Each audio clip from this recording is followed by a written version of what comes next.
like there's all these sort of like lead reveal tools. Like I won't name them, but there's a lot like, lead findery sort of tools where, oh, just click this Chrome extension and click on this person's LinkedIn profile and bang, their email address is there. And then you can just email them and like sales will just pop out of the atmosphere and, you'll hit your quota. Like that's the dream that's sold with a lot of these tools, right? But the reality is finding the email is the easiest part. Finding an accurate email, a bit harder. Then getting it into the inbox, that's the hardest thing. What's your thoughts on these sort of like lead tools?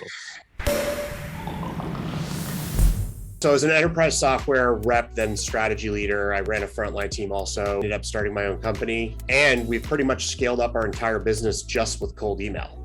What those tools are doing typically, there's two ways they do it.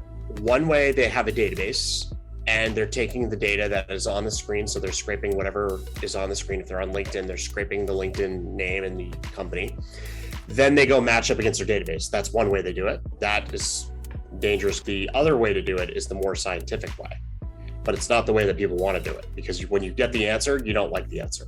So what it is there's this type of email. And I was talking to somebody about this the other day, and we had a good conversation about it, but the email can come back when you run a test. And what I'm talking about is a validation test. Now it asks, hey, is this a real email?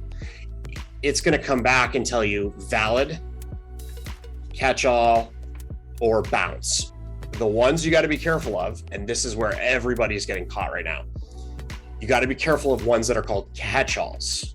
But those catch-alls, what happens is the server comes back and says, this email, we're not going to tell you if this email's here or anybody else's email's here.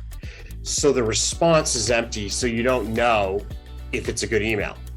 The only time you want to actually send to catch-alls are when they gave you the email, or you validated it another way and you can trust the source. If you see it in there and then you email it without validation, you are in trouble. That's going to cause you a very big problem.